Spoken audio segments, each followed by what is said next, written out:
नमस्कार दोस्तों, DD red के एक और रिएक्शन वीडियो में आप सभी का स्वागत है। मैं हूं आलोक। तो आज जो वीडियो है, Korean people what can't Korea fight America like India, Korean media because India has more power.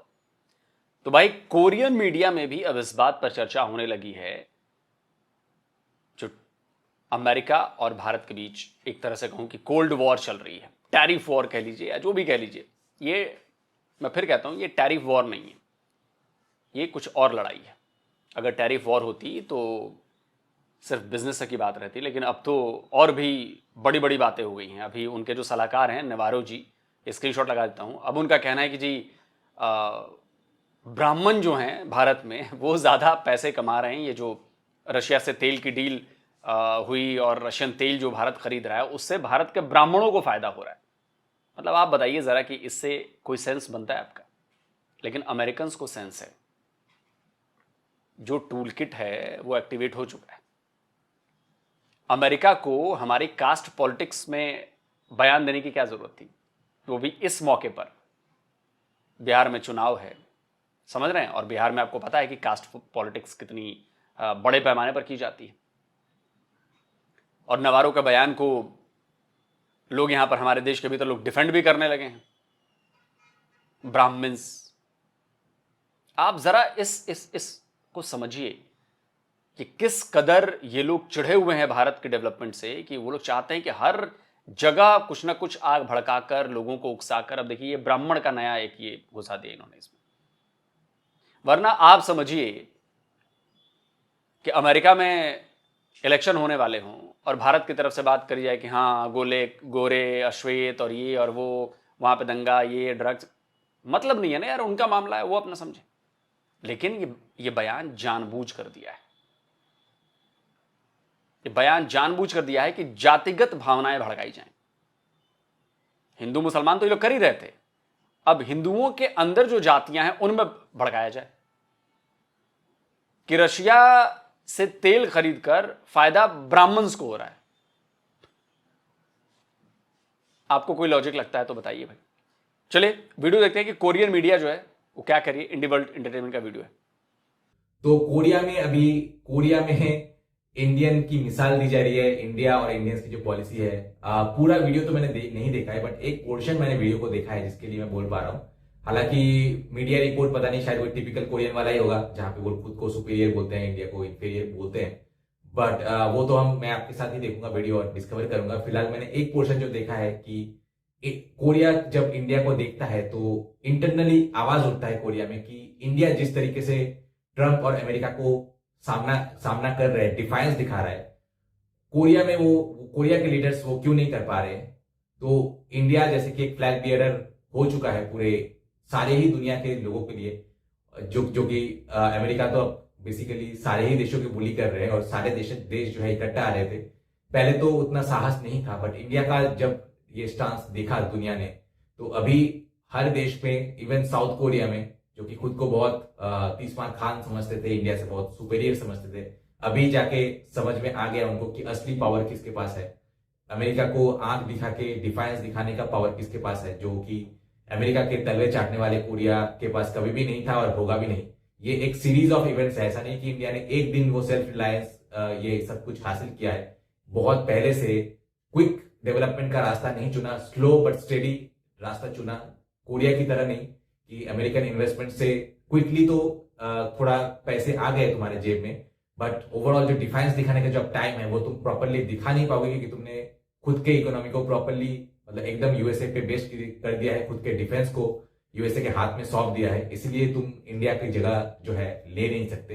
Question जरूर उठा सकते हो अपने देश के अंदर, बट जवाब तो यही है कि तुम्हारे ओवरऑल जो पिछले 10-20 साल की पॉलिसी रही है वो इंडिया से काफी अलग रही है। एक तरफ जहां पे इंडिया ने सेल्फ रिलायंस का रास्ता चुना, रशिया जैसे दोस्त चुना जहां पे वो लोग इंटरफेयर कभी भी एज सच इंटरनल मैटर्स में नहीं करते थे। दूसरी ओर तुमने बड़ा अमीर दोस्त तो चुना, बट जब तुम अमीर बिगड़ैल दोस्त जो चुनते हो, वो फिर तुम्हें कदमों तले दबाने की कोशिश करते हैं, उनका डिफेंस तो फिर तुम नहीं कर सकते हो। तो वही बात है, वही डिफरेंस है चाइना में, कोरिया में और इंडिया में। तो चलिए पहले वीडियो देखते हैं, उसके बाद काफी सारे कमेंट्स का रिप्लाई मैंने किया है। So let's start.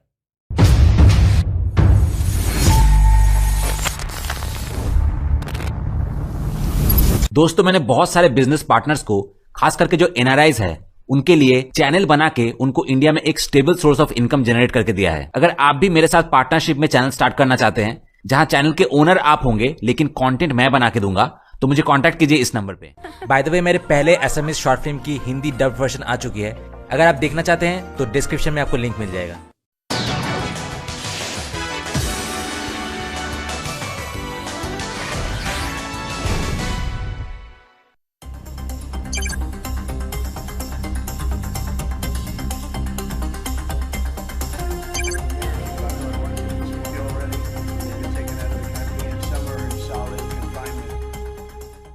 네, 자 편성하게 뉴스 브리핑이 새롭. आज हम प्योंग सांग वुक की न्यूज ब्रीफिंग का पहला सेगमेंट शुरू करेंगे, जो उन्होंने तैयार किया है। यह एक ग्लोबल स्टोरी है जो दिलचस्प तरीके से अंतरराष्ट्रीय समाचारों के दोनों पहलुओं को सामने लाती है, जो बिना हमारी जानकारी के कोरिया को अफेक्ट करते हैं। आइए अमेरिका भारत के टैरिफ वॉर पर नजर डालते हैं। आज हम तेल, रूस, चीन और अमेरिका से जुड़े एक और संघर्ष की कहानी भी देखेंगे। एसबीएस न्यूज ब्रीफिंग टीम के रिपोर्टर ली ह्यून सिक, जो अमेरिका में विशेष संवाददाता रह चुके हैं, हमारे साथ जुड़े हैं। रिपोर्टर ली, आपका स्वागत है। 이 기자 어서 오세요. 네, 안녕하십니까? 네, 자 यह कहा जा रहा है कि हम अभी भी कोरिया अमेरिका समिट बैठक और टैरिफ नेगोशिएशंस की शुरुआती अवस्था में ही हैं। आज फिर से भारत का मुद्दा सामने आया है। एक समय राष्ट्रपति ट्रंप भारतीय प्रधानमंत्री मोदी के साथ अपनी ब्रोमेंस पर गर्व जताते थे, लेकिन अब यह रिश्ता अच्छा नहीं चल रहा है। 좋다고요? 그렇습니다. 트럼프와 모디는 이제 국제사회 ट्रंप और मोदी इंटरनेशनल कम्युनिटी में अच्छी तरह जाने जाते हैं। अक्सर कहा जाता है कि वे विश्व नेताओं में एक जैसे दिखते हैं और बहुत लोगों ने इसे नोटिस किया है। लेकिन राष्ट्रपति ट्रंप द्वारा इस साल लगाए गए टैरिफा एक जबरदस्त चोट की तरह है, जिसने दोनों नेताओं की दोस्ती तोड़ दी है। इसके नतीजे में अमेरिका और भारत के बीच का रिश्ता भी काफी तनावपूर्ण और अस्थिर होता जा रहा है। 이런 얘기가 많이 나오고 있습니다. 이런 국제적인 그 권위 있는 매체들에서 인도 외교관을 취재 सबसे पहले प्रधानमंत्री मोदी इस मामले में बहुत सिमिलर हैं कि वे एक नेशनलिस्ट, अथॉरिटेरियन और पॉपुलर नेता हैं। भारत को एक हिंदू देश के रूप में जाना जाता है, लेकिन यहाँ कई धर्मों, जातियों और कल्चर्स की वैरायटी है। हालांकि लोकतंत्र के दृष्टिकोण से प्रधानमंत्री मोदी की आलोचना करने में घरेलू और विदेशी जनमत की सीमाएं हैं। इस मामले में ट्रंप भी इस बात में सिमिलर है कि वे इकोनॉमी और इंडस्ट्री को महत्व देते हैं। इसीलिए जब ट्रंप कहते हैं मेक अमेरिका ग्रेट अगेन, तो प्रधानमंत्री मोदी कहते हैं मेक इंडिया ग्रेट अगेन। यही कारण है कि इसमें थोड़ी बहुत टकराव होती है। मई में भारत और पाकिस्तान के बीच एक मिलिट्री कॉन्फ्लिक्ट हुआ, जिसमें फाइटर जेट्स और मिसाइलें शामिल थीं। उस समय राष्ट्रपति ट्रंप ने कहा कि उन्होंने पहल की और लड़ाई को रोका। प्रधानमंत्री मोदी ने कहा कि ये सब सच नहीं है। 시켰다 이러고 자화자찬을 세게 했는데 네. 모디 총리가 거기에 기분이 많이 상했다는 얘기도 있습니다. मेरा मानना है कि राष्ट्रपति ट्रंप के लिए यह ज्यादा महत्वपूर्ण था कि वे भारत पर दबाव डालें ताकि भारत उनकी बात सुने, बजाय इसके कि 50% टैरिफ वसूलें। जब टैरिफ पर बातचीत हो रही थी, उस समय अप्रैल की शुरुआत में अमेरिका में सो कॉल्ड लिबरेशन डे था। उस समय भारत की टैरिफ दर 25% थी, लेकिन अब भारत की टैरिफ दर 50% है। ये असली टैरिफ है। हम 15% के साथ भी संघर्ष कर रहे हैं, तो अगर भारत की दर 50% है तो इसका अमेरिकी एक्सपोर्ट्स पर बड़ा असर पड़ेगा। 대미 수출에 타격이 크겠죠. 그냥 뭐 आप कह रहे हैं कि हमें उन्हें सिखाना नहीं चाहिए, है ना? 예, 그 해당되는 यही मैं कह रहा हूँ। 이제 그런 얘기가 됩니다. लेकिन अमेरिका और भारत के बीच हाल ही में अच्छा राजनीतिक संबंध था, तो 50% टैरिफ क्यों लगाया गया? सबसे पहले जो अमेरिका ने टैरिफ नेगोशिएशंस में किया वो ये था कि भारत के एग्रीकल्चरल मार्केट को खोला जाए और भारत को अमेरिकी एग्रीकल्चरल प्रोडक्ट्स खरीदने के लिए प्रोत्साहित किया जाए। लेकिन एक बड़ी समस्या ये थी कि भारत रूसी कच्चे तेल का इंपोर्ट कर रहा था। रूस ने कच्चा तेल भारत और चीन को एक्सपोर्ट किया और अब वह उस पैसे का इस्तेमाल यूक्रेन के खिलाफ वॉर जारी रखने के लिए कर रहा है। राष्ट्रपति ट्रंप चाहते थे कि रूस में वॉर रोकने के लिए तेल का एक्सपोर्ट रोका जाए, लेकिन भारत बहुत ज्यादा खरीद रहा था। इसीलिए उन्होंने भारत से कहा कि रूसी तेल मत खरीदो, अन्यथा दंडित किया जाएगा। हालांकि प्रधानमंत्री मोदी ने इसे स्वीकार नहीं किया। भारत एक बड़ा देश है जिसकी जनसंख्या चीन से भी बड़ी है, लेकिन यहाँ बहुत से गरीब लोग हैं और इंडस्ट्री कम विकसित है। इसीलिए अगर भारत सस्ता रूसी तेल बहुत नहीं खरीदता है तो अर्थव्यवस्था को सुधारना बहुत कठिन हो जाता है। यही मोदी कह रहे हैं। अमेरिका के प्रति भारत का एक और तर्क, देखिए ये बात तो है, लेकिन मैं ये अभी भी मानने को तैयार नहीं हूं कि अमेरिका ये जो गेम खेल रहा है वो गेम सिर्फ इसलिए खेल रहा है क्योंकि हम रशिया से तेल खरीद रहे हैं। रशिया से तो चाइना भी तेल खरीद रहा है, रशिया से तो और भी लोग तेल खरीद रहे हैं, यूरोपियन यूनियन भी खरीद रहा है।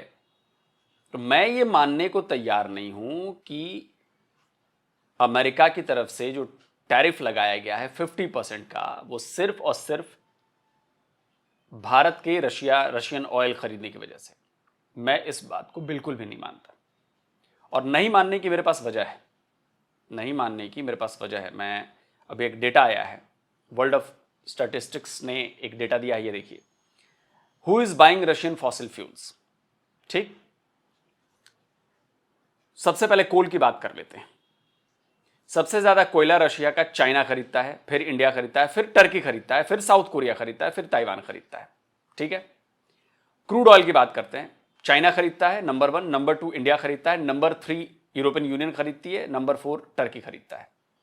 एलएनजी यानी कि गैस सबसे ज्यादा यूरोपियन यूनियन खरीदता है, उसके बाद चाइना खरीदता है, फिर जापान खरीदता है, फिर साउथ कोरिया खरीदता है, फिर टर्की खरीदता है। ऑयल प्रोडक्ट्स सबसे ज्यादा टर्की खरीदता है, चाइना दूसरे नंबर पर है, ब्राजील तीसरे नंबर पर है, इंडिया चौथे नंबर पर है, सिंगापुर 5वें, सऊदी अरबिया 5वें, छठे। पाइपलाइन गैस सबसे ज्यादा यूनाइटेड कह रहा हूं, यूरोपियन यूनियन खरीदता है, फिर चाइना, फिर टर्की, फिर मोल्डोवा, फिर सर्बिया। तो अगर कोई ये इस डेटा को देखने के बाद अगर आप कहें फिर तो टर्की पर भी टैरिफ लगना चाहिए, चाइना पर आपने लगाया नहीं अभी तक 50% का टैरिफ, यूरोपियन यूनियन पर टैरिफ लगना चाहिए 50% का, आपने तो लगाया नहीं। तो मैं इस डेटा के बिना पर यह कह सकता हूं कि इंडिया पर 50% टैरिफ सिर्फ रशियन ऑयल खरीदने के लिए नहीं लगाया गया है, यह बात कुछ और है। बहाना इस रशियन ऑयल को बताया जा रहा है। क्या इस डेटा को देखने के बाद आपको लगता है कि ट्रंप 50% टैरिफ उन्होंने रशियन ऑयल की वजह से लगाया है? मैं नहीं मान सकता। का एक और तर्क ये था, अगर हम रूसी तेल नहीं खरीदते तो तेल कहां से खरीदेंगे? अगर हम मध्य पूर्व से तेल खरीदते हैं तो वहां की कीमतें बढ़ जाएंगी और अमेरिका और यूरोप जैसे अन्य देशों को नुकसान होगा। भारत मूल रूप से कह रहा था कि वे वास्तव में अमेरिका की मदद कर रहे हैं, लेकिन ये तर्क काम नहीं आया। 미국을 도와주는 거다. 네. 이런 항변의 논리를 폈는데 통하지는 않았습니다. 자, 인도 भारत रूसी तेल कितना खरीदता है? 얼마나 사길래 이러는 거죠? 러시아가 수출하는 석유를 रूस से एक्सपोर्टेड तेल खरीदने वाला सबसे बड़ा देश चीन है और दूसरा भारत है। हालांकि चीन के पास अधिक जहाज हैं, लेकिन भारत का रूस से इंपोर्टेड तेल में हिस्सा काफी अधिक है। 2022 में रूस ने यूक्रेन पर हमला करने से पहले भारत रूस से केवल लगभग 1% तेल इंपोर्ट करता था, लेकिन अब ये संख्या काफी बढ़ गई है, लगभग 40% से 50% तक। इसका परिणाम ये हुआ कि भारत रूस से इंपोर्टेड तेल की कुल लागत को काफी हद तक कम करने में सफल रहा। 2022 के बाद कच्चे तेल के इंपोर्ट लागत को लगभग $1.7 बिलियन कम करने की चर्चा हुई। अगर अमेरिका का 50% टैरिफ इसी तरह जारी रहता है तो इंडियन मीडिया का एनालिसिस है कि सभी तेल इंपोर्ट प्रभावित हो सकते हैं। 비용 줄인 거를 다 날리게 생겼다라는 분석을 인도 언론들도 내놓고 있습니다. 자, 그런데 모디 लेकिन भारतीय प्रधानमंत्री के दृष्टिकोण से चीन भारत से अधिक रूसी तेल खरीदता है। चीन की इतनी आलोचना नहीं की जा रही, तो यह दबाव सिर्फ भारत पर क्यों है? 이럴 것 같은데요. 그 전화를 4번이나 안 받은 것도 이제 मेरा मानना है कि इसका कारण यह है कि चीन ने वास्तव में वॉर शुरू होने से पहले ही बहुत सारा तेल खरीदा था। यूक्रेन वॉर से पहले और बाद की तुलना में चीन का रूसी तेल आयात ज्यादा नहीं बढ़ा है। रूस के यूक्रेन पर हमला करने से पहले चीन द्वारा आयात किए गए तेल का 13% रूसी था, लेकिन अब ये लगभग 16% है। इसीलिए ये भारत की 1% से 40% की वृद्धि से काफी अलग है। खैर, राष्ट्रपति ट्रंप के दृष्टिकोण से चीन को शांत करना और अमेरिकी नागरिकों के लाभ के लिए अमेरिका चीन ट्रेड नेगोशिएशंस को निपटाना तुरंत आवश्यक है। इसीलिए चीन अमेरिका को प्रोवोक किए बिना शांत करने की कोशिश कर रहा है। अमेरिकी नागरिकों के दृष्टिकोण से यह सवाल उठता है, क्या राष्ट्रपति ट्रंप का भारत के प्रति इतना कठोर व्यवहार करना सही है? 아니 트럼프 대통령이 말만 험하게 하더니 예. 저기 반중이 맞느냐 이제 이런 비판도 나오고 있는 실정입니다. 자, 그런데 यह एक फैक्ट है कि जब भी अमेरिका किसी देश इंक्लूडिंग कोरिया पर दबाव डालता है और कोरिया विरोध करने की कोशिश करता है, तो अमेरिका हमारी बात नहीं सुनता। 우리한테 4번씩 전화하진 않을 거 아닙니까? 그렇죠. 사실 이제 우리나라에도 이제 미국이 우리를 좀 지나치게 압박을 한다 할 때는 बिल्कुल सही। वास्तव में जब अमेरिका हम पर बहुत ज्यादा दबाव डालता है तो कुछ लोग पूछते हैं हम भारत जैसी डिप्लोमेटिक पॉलिसीज क्यों नहीं अपनाते? लेकिन भारत और हमारी स्थिति अलग है। भारत कभी ब्रिटिश कॉलोनी था, लेकिन यह वह देश है जिसने कॉलोनियल एम्पायर को हराया। इसके पास बहुत अधिक लैंड है और यह इतिहास में एक एक्सिस पावर का प्रभारी रहा है। इस तरह की समस्या है। कोल्ड वॉर के दौरान भारत एक नॉन अलाइंड मूवमेंट का नेता था, इसीलिए अमेरिका के दबाव को सहने की उसकी क्षमता थोड़ी अलग है। अगर आप भारत के आकार के बारे में सोचें तो अमेरिका को एक्सपोर्ट केवल भारत की जीडीपी का लगभग 2% है। इसीलिए अगर कोरिया अमेरिका को एक्सपोर्ट करता है तो उस पर टैक्स लगना थोड़ा अधिक प्रभाव डालता है। 그러니까 우리나라가 만약에 미국에 수출을 하다가 어떤 징벌적 관세를 당하는 거하고는 일단 상황이 좀 다른 측면이 있어요. 그렇군요. 예. यह भी एनालिसिस किया गया कि अगर भारत और अमेरिका के बीच संबंध तनावपूर्ण हो जाते हैं तो यह ट्रंप की नेशनल स्ट्रेटजी को प्रभावित कर सकता है। 일단은 그 중국 सबसे पहले अमेरिका इकोसिस्टम सेंटर्ड आपूर्ति मैन्युफैक्चरिंग सप्लाई चेन के कारण एक बहुत ही कठिन स्थिति में है। इसीलिए ट्रंप प्रशासन की एक महत्वपूर्ण नीति यह है कि चीन की बड़ी कंपनियों की फैक्ट्रियों को अन्य देशों में मूव किया जाए। जिन देशों में ये फैक्ट्रियां जाती हैं उनमें वियतनाम, थाईलैंड और भारत प्रमुख हैं। लेकिन अगर भारत को इस तरह के टैरिफ से अस्थिर बनाया जाता है तो चीन से भारत जाने वाली फैक्ट्रियों के लिए यह बहुत मुश्किल हो जाएगा। फिर चीन को सप्लाई चेन से अलग करने की ट्रंप की नीति सही ढंग से लागू करना कठिन हो जाता है। एक अन्य पहलू जियोपॉलिटिकल है। आसपास के मैप को देखें तो इंडियन सब कॉन्टिनेंट की स्थिति देखें। मिडिल ईस्ट, जहां सऊदी अरब और ईरान स्क्रीन के बाईं ओर हैं। ये साउथ ईस्ट एशिया और चीन जाने वाले मार्ग में एक ट्रायंगल में स्थित है। ये लैंड का एक हिस्सा है और इसके पास का समुद्र इंडियन ओशन का हिस्सा है। चारों ओर का पूरा क्षेत्र इंडियन ओशन कहलाता है। 둘러싸서 전체를 인도양이라고 합니다. 큰 나라인 거죠, 쉽게 예, 얘기해서. 그렇습니다. 예. 우리가 태평양, 대서양 하는 पैसिफिक ओशन के नाम में कोई विशेष देश नहीं है। हालांकि भारत यह फैक्ट अनदेखा नहीं कर सकता कि यह एक ऐसा देश है जिसका अपना नाम वाला महासागर है। 네, 자, 트럼프 대통령도 좀 머리가 아플 것 같아요. मुझे लगता है कि राष्ट्रपति ट्रंप को थोड़ी परेशानी होगी। जैसे ही भारत गंभीर रूप से आगे बढ़ता है, यह रूस और चीन के साथ अपने संबंधों को मजबूत कर रहा है।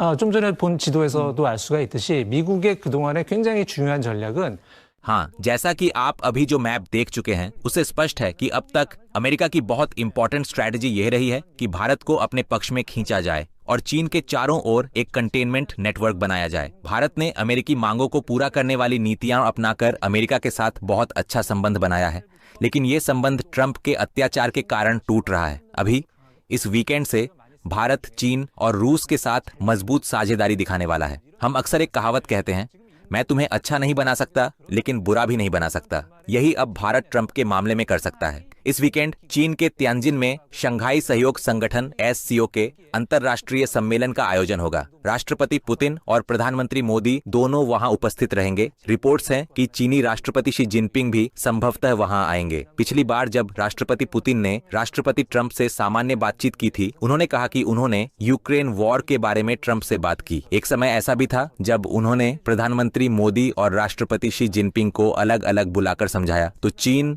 भारत और रूस ट्रंप के खिलाफ एक प्रकार के सहयोगी की तरह काम कर रहे हैं। ये गठबंधन अचानक मजबूत हो रहा है। हम संभवतः इस विकास को अगले महीने सितंबर की शुरुआत तक देखेंगे। राष्ट्रपति पुतिन के मामले में वह अगस्त के अंतिम दिन तियानजिन जाएंगे। ये उम्मीद है कि वह 3 सितंबर को बीजिंग में आयोजित सैन्य परेड में भाग लेंगे। 거기 이게 김정은 북한 क्या आपने नहीं कहा था कि किम जोंग उन आ रहे हैं? 그래서 발표하기를 김정은 북한 그 Kim Jong Un North Korea के डिफेंस मिनिस्टर ने भी कहा कि वे वहां आएंगे। फिर दुनिया भर के वे नेता जो अमेरिका का विरोध करते हैं इकट्ठा होंगे। ये देखा जा सकता है कि ट्रंप के 50% टैरिफों का समय सही नहीं था। 안 좋은 시기에 나왔다. 예, 이렇게 볼 수가 있는 거죠. 그렇군요.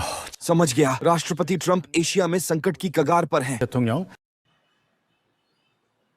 चलिए दोस्तों, वीडियो खत्म हो गया और बिल्कुल राष्ट्रपति ट्रंप जो हैं वो एशिया में संकट की कगार पर हैं।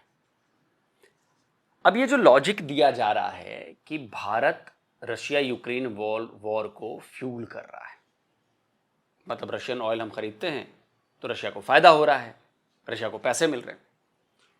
तो भाई एक और खबर आई है, जैसे ये स्वराज मैक की खबर है, India emerges as Ukraine's top diesel supplier in July, claims oil analytics firm. बीते जुलाई के महीने में भारत यूक्रेन को डीजल सप्लाई करने वाला सबसे बड़ा देश है। तो भाई हम कच्चा तेल ले रहे हैं रशिया से, उसमें से डीजल निकाला, हमने भेजा यूक्रेन और यूक्रेन ने खरीदा, यूक्रेन ने हमें भी पैसे दिए। तो क्या यूक्रेन अपने ही खिलाफ रशिया को फ्यूल नहीं कर रहा? फिर यूक्रेन ने हमसे डीजल खरीदा, अब देखो कितना ज़्यादा डीजल खरीदा है। अब देखिए रिपोर्ट के मुताबिक India supplied 15.5% of Ukraine's diesel fuel imports in July 2025। जुलाई में जितना डीजल इंपोर्ट किया है यूक्रेन ने, उसका अकेला 15.5% भारत से आया है। तो जरा ये बताइए कि यूक्रेन ने क्यों खरीदा फिर भारत से डीजल? या जो मैंने वो डेटा दिखाया वो सारा डेटा यूएई खरीद रहा है, ब्राजील खरीद रहा है, चाइना खरीद रहा है, तुर्की खरीद रहा है। क्यों खरीद रहे हैं? क्योंकि उनकी नीड है। अगर यूक्रेन डीजल नहीं खरीदता, उसे और कहीं से मिल नहीं रहा और नहीं खरीदेगा, भारत अगर दे रहा है, भाई उसके टैंकों में डीजल चाहिए, उसकी गाड़ियों में डीजल चाहिए, और भी फ्यूल की जरूरत है उन्हें। जो जेनसेट्स चल रहे हैं, जो पावर पैदा कर रहे हैं, उनको डीजल चाहिए। तो कहां से आएगा? फिर तो ठप पड़ जाएगा, यूक्रेन की बोलती बंद हो जाएगी ऐसे में। तो जब एनर्जी नहीं रहेगी, डीजल ही नहीं रहेगा तो। लेकिन ये अमेरिका को नहीं दिख रहा। लेकिन अमेरिका को मैं आपको बता रहा हूं, बहुत जल्द अपनी गलती का एहसास होने वाला है। और इसका जो जवाब मिल रहा है ना, जो एससीओ समिट की बात जो कर रहे थे रिपोर्टर, एससीओ समिट की, उससे जवाब मिलना शुरू हो गया है। ये जो मोदी, पुतिन और जिनपिंग की तस्वीर है, ये तस्वीर बहुत कुछ कह रही है। ये उस नए एक्सिस के बारे में बता रही है जो तीनों देश आपसी मतभेदों को भूलकर, मतलब आपसी क्या, भारत और चाइना ही बेसिकली, या रशिया और चाइना में भी थोड़े बहुत मतभेद है, लेकिन भूलकर एक हो रहे हैं। और एक क्यों हो रहे हैं? मैं ये नहीं कह रहा कि परमानेंट दोस्त बन गए हैं और ऐसा हो गया वैसा। देखिए रशिया से हमारी परमानेंट दोस्ती, चाइना से नहीं है। हम आज भी जानते हैं कि चाइना से नहीं, लेकिन चूंकि हमारी भी जरूरत है इस वक्त, चाइना की भी जरूरत है इस वक्त, और हम दोनों का कॉमन दुश्मन जो है इस समय ट्रंप है, अमेरिका है। तो दुश्मन का दुश्मन दोस्त होता है। तो फिलहाल दोस्ती चल रही है, लेकिन हम ऐसा नहीं है कि हम बिल्कुल रिलाई कर रहे हैं, नहीं जी हिंदी चीनी भाई भाई, चाइना तो हमारा भाई है जी, बिल्कुल ऐसा नहीं। तू मेरी पीठ खुजा, मैं तेरी पीठ खुजाता हूं। ये इस वक्त की डिमांड है। बाकी मुद्दे अपनी जगह पे हैं, बाकी विवाद अपनी जगह पे हैं, बाकी प्रॉब्लम्स अपनी जगह पर हैं, लेकिन अभी वक्त की नीड है कि ट्रंप को सबक सिखाना बहुत जरूरी है। उसकी सनकीपन को सबक सिखाना बहुत जरूरी है कि या तो ढंग से, जिस तरह से देश ऑपरेट किए जाते हैं, देश चलाए जाते हैं, या जिस तरह से अमेरिका चलाया जाता है, उस हिसाब से चलाओ, वरना बाकी हिसाब हमें भी करना आता है। तो वह हिसाब चल रहा है, और आने वाले टाइम में आप इसका असर देखेंगे। ये जो रशिया, चाइना और इंडिया का जो ये तिकड़ी बन रही है, इसका असर देखेंगे आप। ये चाहे साल भर के लिए बने, 6 महीने के बने, 2 साल के बने, या जब तक ट्रंप का टेन्योर है तब तक के लिए बने, लेकिन इसका असर ट्रंप पर बहुत बुरा पड़ने वाला है। इनफैक्ट अमेरिकन मीडिया चीख चीख कर कह रहा है कि भाई ये क्या कर रहा है ट्रंप, भारत से पंगा लेकर भारी गलती की है ट्रंप ने। विदेश नीति पर सवाल उठ रहे हैं, उनके एडवाइजर्स पर सवाल उठ रहे हैं। अब देखिए क्या होता है। आप क्या कहते हैं? ये जो तस्वीर मैंने आपको दिखाई पीएम मोदी, शी जिनपिंग और व्लादिमीर पुतिन की, ये तस्वीर ट्रंप को कितना परेशान करेगी? कमेंट में लिखिए। जल्दी मिलता हूं एक और नए वीडियो के साथ। नमस्कार, जय हिंद। तो अगर आप चाहते हैं मुझसे बात करना, मुझसे कोई सवाल पूछना, तो फैन कॉल पर आप मुझसे कनेक्ट हो सकते हैं। फैन कॉल में ये सुविधा है कि आप अपने हिसाब से वहां पर जाकर टाइम स्लॉट बुक कर सकते हैं कि आपको फलाने दिन मुझसे बात करनी है, फलाने टाइम पे मुझसे बात करनी है। लेकिन ये भी बता दूं कि ये पेड सर्विस है,